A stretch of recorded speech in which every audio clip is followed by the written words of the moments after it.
Om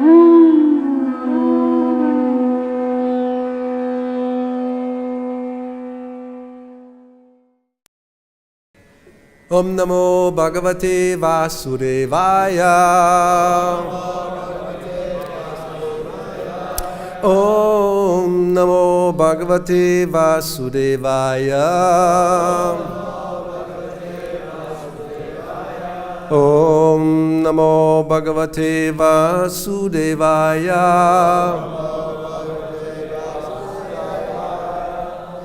Srimad Bhagavatam, 7th Canto. Chapter 11, the perfect society, 4 social classes. These are the texts 33 and 34. We have 34 on the board. I'll read 33. And translation purport by His Divine Grace, A.C. Bhaktivedanta Swami Prabhupada. Upyamanam muhukshetram svayam nirvir yatham iyat nakalpate punak sutyai uptam bijam chanashyati evam kamashayam chittam kamanam atisevaya virajyeta yatha rajan Agnivat kama bindubi Upyamanam, being cultivated. Muhu, again and again. Kshetram, a field. Swayam, itself. Nirviryatam, barrenness. Iyat, may obtain. Nakalpate, is not suitable. Punaha, again. Sutyai, for growing further harvests. Uptam, sown. Bijam, the seed. Cha, and. Nashyati, is spoiled. Evam, in this way. Kama ashayam, full of lusty desires. Chittam, the core of the heart. Kamanam, of the desirable objects. Atisevaya, by enjoyment over and over again. Virajyeta, may become detached. Yatha, just as. Rajan, O king. Agnivat, a fire. Kama bindubihi, by small drops of clarified butter. Translation: My dear king, if an agricultural field is cultivated again and again, the power of its production decreases, and whatever seeds are sown there are lost.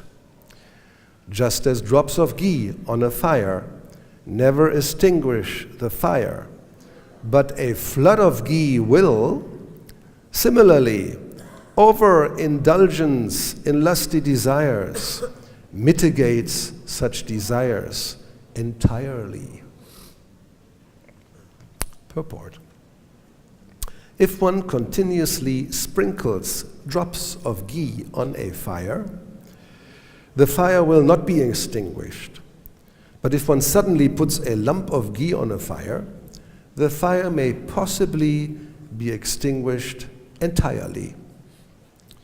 Similarly, those who are too sinful and have thus been born in the lower classes are allowed to enjoy sinful activities fully, for thus there is a chance that these activities will become distasteful to them and they will get the opportunity to be purified.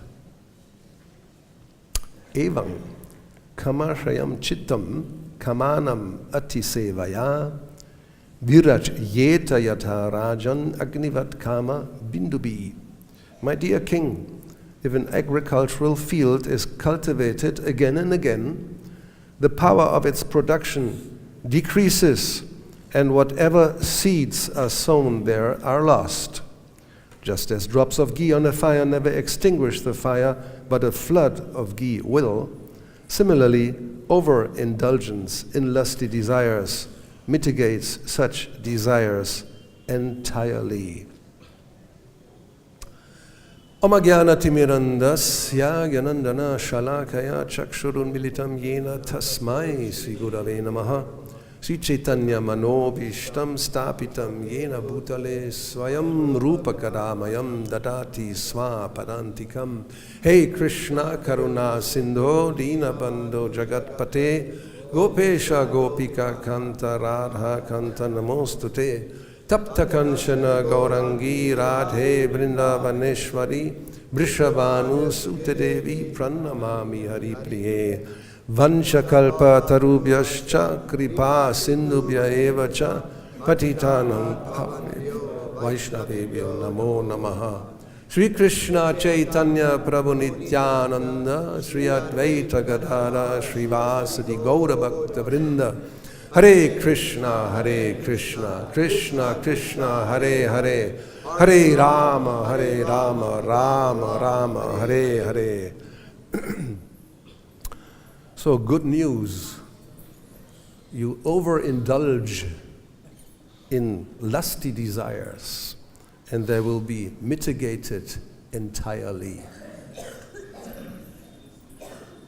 Do we agree? Is Narada Muni right? Or maybe he's almost right, or maybe wrong. It's Srimad Bhagavatam. What do we think? I remember when I first saw this verse, I was bewildered. I was wondering how to understand it. Because we hear, and we hear in other places, just the opposite. No? Oh, yes? Yes. So what do we make of this? Well, we get some indication in Srila Prabhupada's purport. Therefore, the purports are so important. That first of all, this overindulgence is meant for those who are born, who are sinful, too sinful, and who are born in the lower classes. So they have a license. They are allowed to enjoy sinful activities fully. So is that now meant for us? This is in the past, right? At least most of us, if we are honest, we will admit that we are in that category. We were very sinful, and we tried to enjoy sinful activities fully. And that depends a little bit on your karma. If you have a body that allows you to do that, if it's healthy and strong, and like the demigods, some of them have the strength of 10,000 elephants. So just imagine how much you can enjoy with such a body. And then why this whole idea, there is a chance, maybe, that means it's not sure, that these activities become detestful, that after some time you really think, no, this is not the way. And then one will get the opportunity to be purified. If we look at society today, is that taking place? Are people become detestful of their lusty activities, and they come and say, please, I want to become purified? Very rare, exactly, very rare. Those who did that, they're all sitting here. and there may be some on the door coming. But this is Kali Yuga, and Maya is very strong. So in spite of having actually bad experiences, in spite of suffering, still one will insist over and over again to maybe next time it will be different, and I will become really happy and satisfied. To such a degree that one will go to extremes in sense enjoyment with the hope that maybe in this way it will become really gratifying and enjoyable. So this is a topic which comes up in the scriptures at various places. And if we look at other parts, we will have, or we will get, different types of instructions. Let's begin with Krishna, who speaks about this in Bhagavad-Gita. There's a few verses in the 3rd chapter. And this comes when Arjuna asks this question that I think we also have experience of, that what is it that impels a person to act in a way that they know is not good, but one does it anyway. And then later on, one will suffer the consequences. And this not only happens one time, it happens repeatedly. You already know, last time it was like drinking. We go to sex later. You start with something light. Drinking, people who really overindulge on a weekend. Then when the Blue Monday comes, they call it Blauer Montag in Germany, and you don't buy a car that has been manufactured on a Blauer Montag, because it's probably full of defects, because people who come to work on a Monday morning, they are suffering from a hangover, and they're not very conscientious and expert. Anyway, so don't do that. But the experience is that, at least in some cases, that one practically takes a vow, never again, right? Because after drinking a lot and then vomiting and experiencing all kinds of undesirable consequences, one suffers and actually comes to the conclusion, this is not the way to enjoy, and I will not do this again, because the suffering doesn't really warrant the enjoyment, the amount of enjoyment I have experienced. It's not worth it. All the suffering that comes later, more or less, that could be a situation. And then what happens when Friday evening, what to speak of Saturday night fever comes? It's called Saturday night fever because there's always fever. Prabhupada compares the material condition to a feverish condition, and we should try to bring the fever down. That's obvious for anybody who has disease with a fever. But no, we want to bring it up. That's the material consciousness. The higher the fever, the better. So therefore, Saturday night fever, it's 41.999. On 42 you die, but if it's 41.999, that's like the extreme, the most extreme you can get without dying. That is wanted. So we try to get there. But then, obviously, because it's such a high fever, then again, later on one regrets, repents what one has done, and never again. And then comes next Saturday, the fever rises, and one will become victim again. So therefore, Arjuna asked this question, which is applicable to anybody in the material universe. How is it that one is impelled to act in a way one already knows will not give a good result? It's incredible. I can give you a practical example of my mother, rest she in peace, who had a condition of a migraine headache whenever she was taking sweets, especially chocolate. So then sometimes she was sitting there and she was saying, what shall I do now? Shall I eat this? And then I know already, I will not just for a short time, I will suffer for many hours. A headache that you can take any pill you want, it will not go away. Or shall I not eat this, but then that's also suffering. So what do you think is the conclusion? What is worse, not eating or suffering the migraine headache? Jive fele vishaya sagore. The tongue is so voracious, so terrible, that she, one and another one, another time, convinced her, just eat it. It's such a great pleasure that just this little headache later on doesn't really matter. So that's our condition. And this is just a very soft example, getting a little headache by eating chocolate.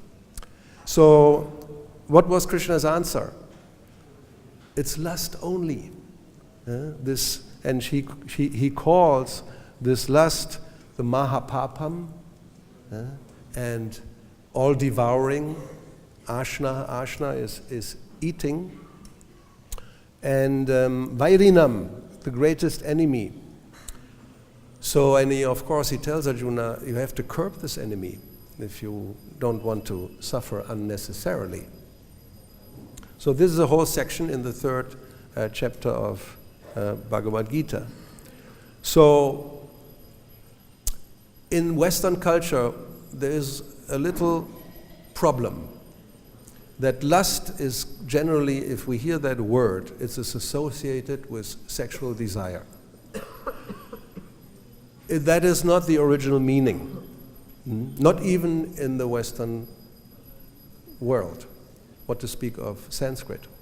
So originally, this is a Germanic term. It's not from Latin. Many words are from Latin, this one not. So Lust or lust, it's the same word in German, in Dutch, in English, actually means pleasure or desire. And it refers to any type of pleasure or desire. Then, when they translated the Bible and they came to concupiscentia carnis, the desire of the flesh, they used lust as the translation. And that's Old English, so that means hundreds and hundreds, who knows, maybe 1,000 years ago. And from that time on, lust means practically exclusively sinful sexual desire in the West. Now, we go to our acharyas, we get a different meaning. The definition we have, which is actually the best and very precise, concise definition we find in Chaitanya Charitamrita. And there, this lust is called indriya priti, which means it's the pleasure of the senses. Any sense. The tongue, of course, is one of the main senses that enjoys pleasures, depending, maybe continuously almost, but many times a day. And then the ear likes to hear beautiful sounds, and the nose likes to smell. And what else we have? The eyes want to see beautiful forms, and then the other senses also. Touch, we want to touch something which is pleasant, especially warm and soft, not hard and cold, right? So, indriya priti.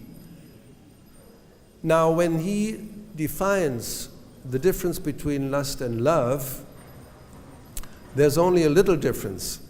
This kama, which is the word that Krishna uses and that is used in Sanskrit whenever we talk about lust or desire or pleasure, when he defines kama, it's atma indriya priti. It's our own pleasure.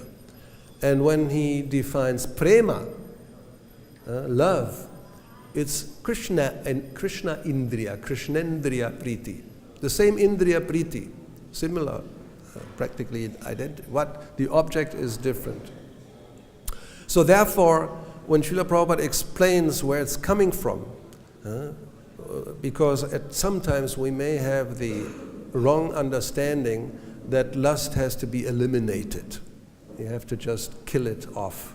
It's unwanted. So we don't want it. It's an obstacle in devotional life.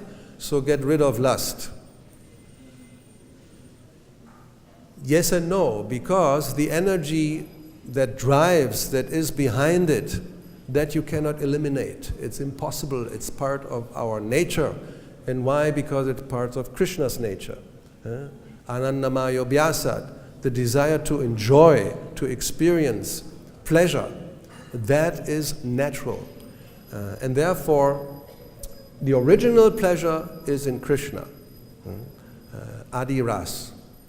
And as Srila Prabhupada explains, when it comes in contact, in our case, with the mode of passion, with the material modes of nature, then it becomes transformed. And now the whole process of bhakti-yoga is to transform it back, that's all. It's actually very simple philosophy. But to do that, that's a different topic, and we can speak about this a little more. That's what it's all about here also. Narada Muni, what did he do? He explained how different people should act in society. He talks about Varnashram Dharma, the 4 classes.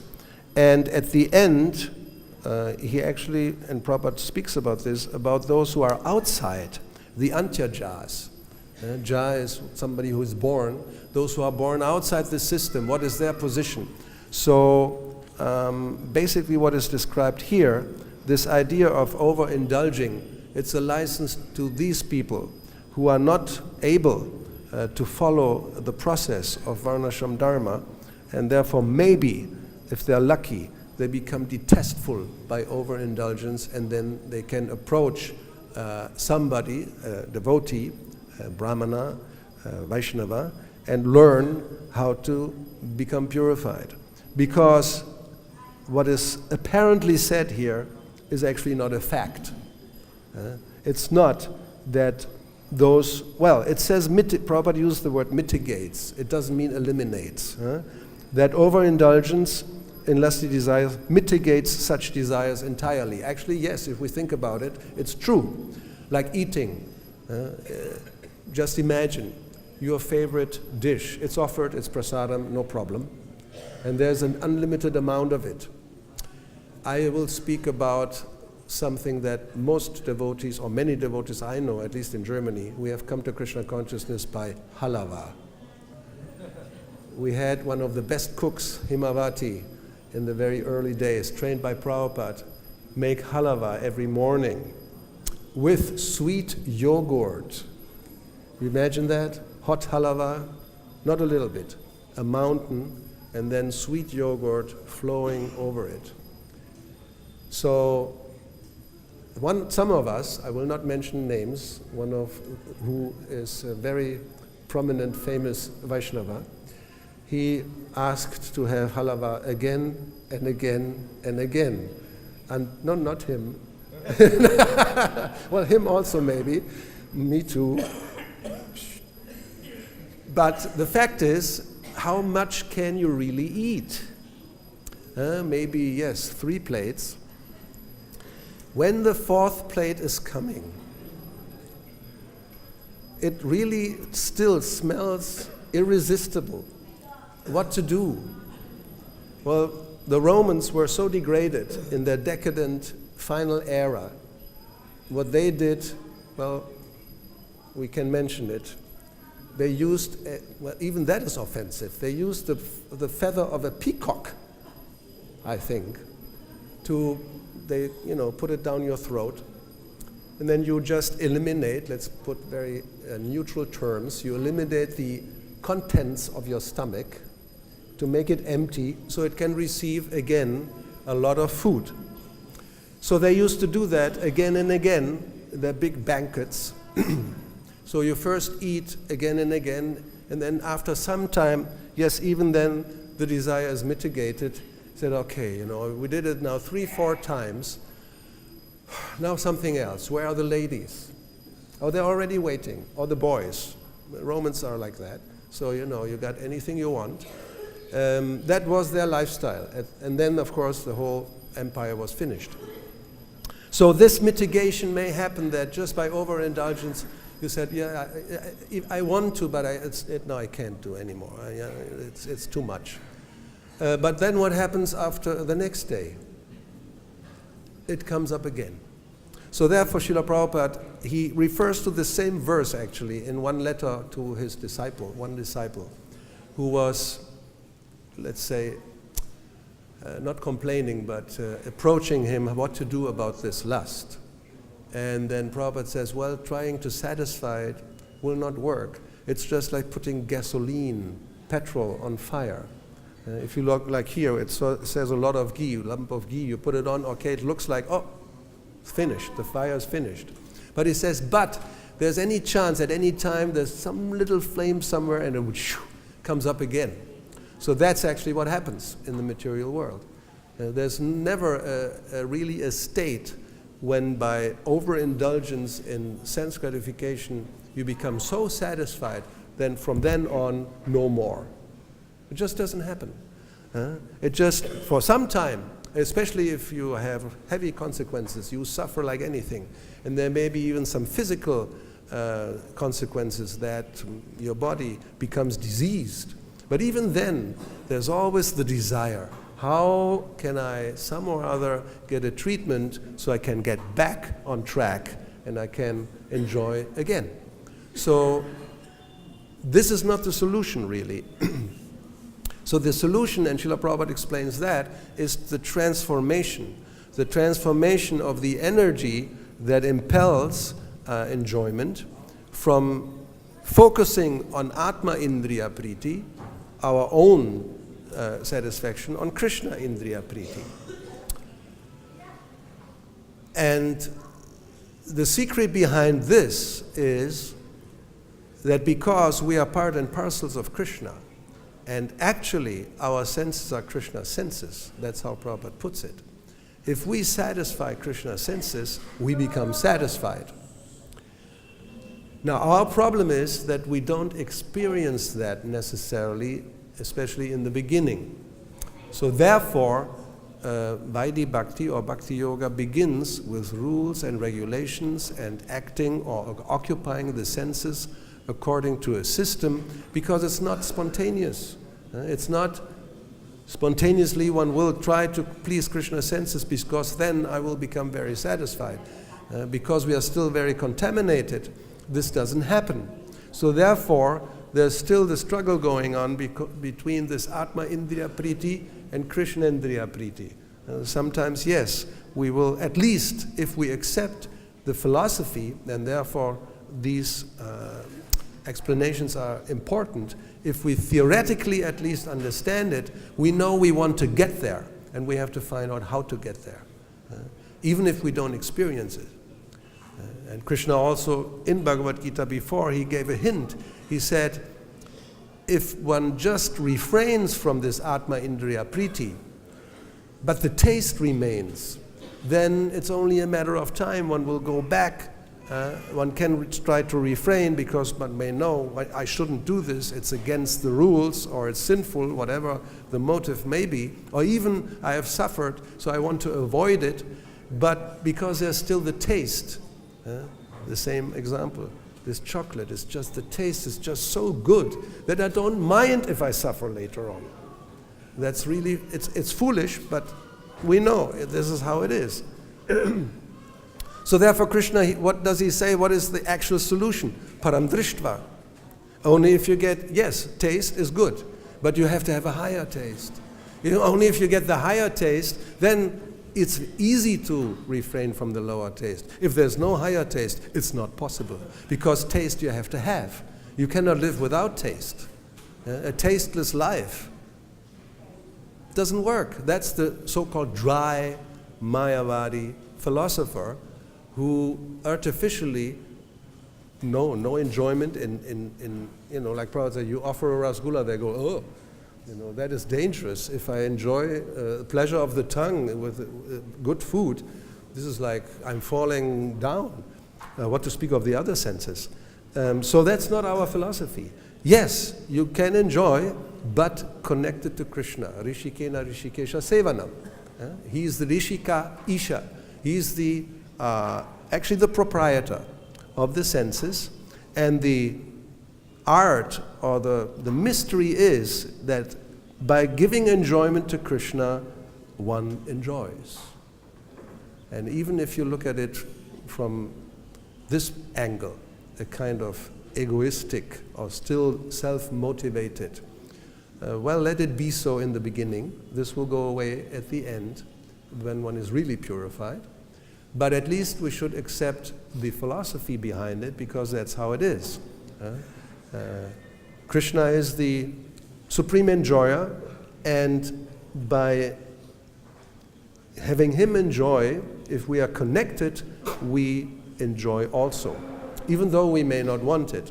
And in Chaitanya Charitamrita, if you don't believe me, you can read in Adi Lila the description of how there's a competition between Krishna and the gopis, who is, by seeing each other, experiencing more and more enjoyment. And it is said that the gopis experience millions of times more enjoyment even than Krishna, which is like strange. It apparently looks to us very strange. At the same time, they don't desire such enjoyment. So that's the secret behind pure love of God, prema. That those who have this love and just give Krishna enjoyment, they don't want to enjoy, but Krishna will make them enjoy. So anyway, if we accept that theoretically, at least maybe we become convinced and have an impetus to follow the path to get there. And then when we get there, then this desire to enjoy our own senses will have disappeared. So we have a little time here, and I only scratched the surface. There's a lot more to say. I had a whole lot of notes about this topic, but let's see how is there any comments? Oh, Preetu G. Here, let's hear it loud.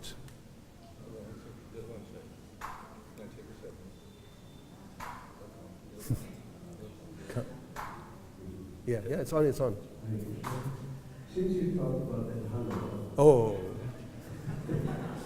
when we offer Hanukkah, there's offered to Krishna, that you're rounded up completely. So?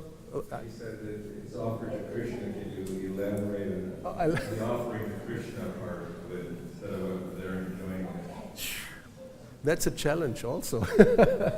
Even cooking it is a challenge, because sometimes they start, especially halava, you can't avoid, especially if it's done with butter. It should be done with butter, of course. Then this, unless you have a sealed kitchen where nothing gets out, the smell may go wafted, how you say? Go through the temple. You better take a walk when they cook and come back after it's offered. Because as soon as you smell it, the desire already may appear in the mind, and then, oh my Krishna, please forgive me. What to speak if you are the pujari who has to take the plate and put it and don't think even about it. So it's a challenge. But Krishna is very kind. In the beginning, he may forgive us. If there is the desire, I don't want to, but I can't really avoid it. So, but the idea is there, and when it's offered, that's another thing, as we also find in Chaitanya Charitamrita. There's a whole chapter when Chaitanya Mahaprabhu tastes prasadam. There's a word, I forgot the words with S. Anyway, it's because when Krishna eats, although he just looks at it, it's then mixed with his saliva.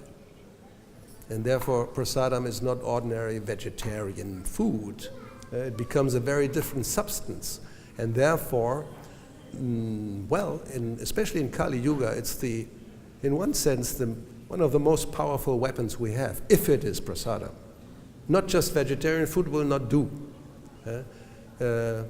When Prabhupada, when we were you remember that, in Holland, in Amsterdam, and in Vondelpark, my God, thousands of hippies there, and then there was a public program, and Prabhupada came, and I think he did not speak. I remember he didn't speak. He saw the scene. First nobody came. Well, but there were all these. All the hippies. Yeah, all the hippies. Then it was crowded. Yeah. Then Prabhupada was seen by a mouse. Spectacles on the crowd, and he started laughing. And he said to Anzaduta, he said, These people are useless. Yes. Just give them prasadam. And then that was in yes. No, that's a fact. He said they are useless. They are not able to understand the philosophy. So by taking prasadam, again, possibly they will become, yes, they will become purified, but possibly they actually will react to the purification. And then if they receive a book, hopefully they will be able to understand something. The same thing happened 2 years later in Germany, 1974, in a public program. Again, he made the same comment. These people are useless. They don't understand, will not be able to understand the philosophy. Give them lots of prasadam, and then later on, maybe they will be able to understand. But it has to be prasadam, not just vegetarian food. That would, therefore, yes, that will not act. So it has to be offered with the right consciousness. The cooks have to be, everything has to be right. When it's really prasadam, it's a very powerful substance. Prasadam is extremely powerful, and I realized when I tried to go to Halava? actually incredibly self-control. Because at that time, the prasadam room was right next to the kitchen, and the Mahaprasadam was kept locked in the cabinet, and was continually finding ways to pick the lock, break into the cabinet, and steal the Mahaprasadam. But exactly the same thing unoffered, they're sitting in the kitchen, no one would think about touching it. They wouldn't think about it. So they were really advanced, right? Very advanced thieves. Advanced thieves, yeah, right. one little commentary. It's interesting that in Bhagavad-Gita, there are 3 elements mentioned that are actually changing the consciousness of the whole planet, even for the next 1,000 years. The first item is chanting, the second item is hearing Bhagavatam, and the third item is prasadam. Joy. So anyway, the whole idea is this param drishtva, to come to this higher taste. And otherwise, this whole subject matter, how to subdue or conquer lust, is impossible. Somebody else? Oh, we have a few here. There also is a lady in the back, so after... Well, I think she was first. So then after, then you. Hare Krishna.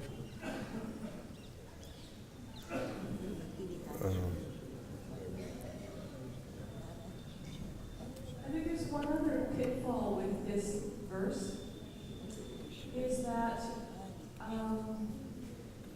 we have experienced that sometimes the second generation, they go from Krishna consciousness, but when they hit their teen years or early 20s, they think, well, maybe there is enjoyment out there, so they try the enjoyment.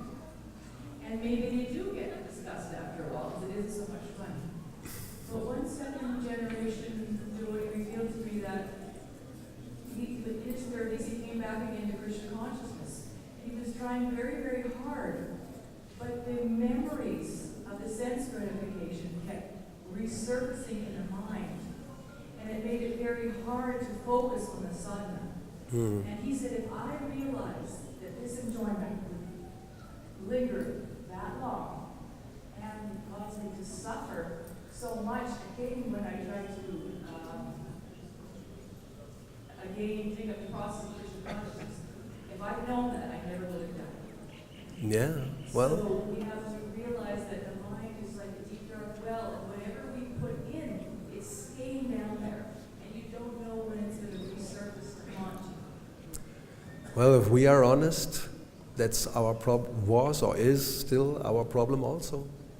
You know, because he was probably born in the movement, but those of us who came when we were 20, 25, what to speak of later, the more difficult, because there are already so many experiences of so-called enjoyment, and it lingers there, and the memories are there, and the suffering, that's Maya's trick, the memories of the suffering consequences goes away, and you only keep the so-called good moments. Yeah? And then you tell, well, maybe I should try this again. And we try again, and then again, anyway. But yes, so the only way, really, as Srila Prabhupada explains, is to have a better experience. Unless we do have a better experience, then actually it's impossible to give up. It's not possible to give up. So there's no way around that. Yeah. I was just wondering, depending on who cooks and who offers prasadam, is prasadam more potent? Sure. It's a no-brainer. Should be. Depends on the consciousness of the cook and the consciousness of the person who offers, the quality. As everything else also, like chanting. Depends who chants. And if you hear chanting from somebody who is not following the process, that's not recommended, it's not good. Especially if they lead the kirtan. They should not lead the kirtan. If you don't follow the regulative principles, don't lead kirtan. Just stand back with folded hands and hear. Because it's not good. It's not good for you, and it's not good for the others who hear you leading. So that's an important point. Well, anything else? Mahendra Prabhu? Pass in the microphone. Just a quick quote from Albert Einstein. Oh. Yeah. The definition of madness or insanity is to keep doing the same thing again and again and expecting a different result. That's probably also from personal experience. He was speaking, because yes, that's our situation. What to do? Okay.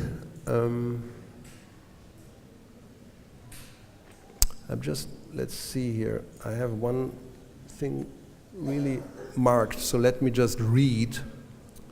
This is Srila Prabhupada's purport. Lust is only the perverted reflection of the love of God, which is natural for every living entity. If one is educated in Krishna consciousness from the very beginning, that natural love of God cannot deteriorate into lust. When love of God deteriorates into lust, it is very difficult to return to the normal condition, as you said.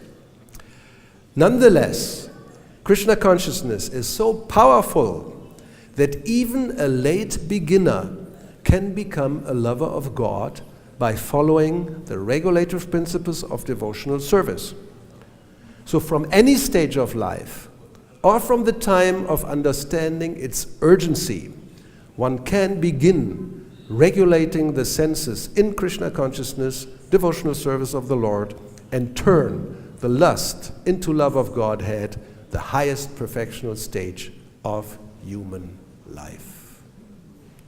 Srila Prabhupada ki jai. Grantara Srimad Bhagavatam ki jai. Gauravani Vrinda ki jai. Hare Krishna.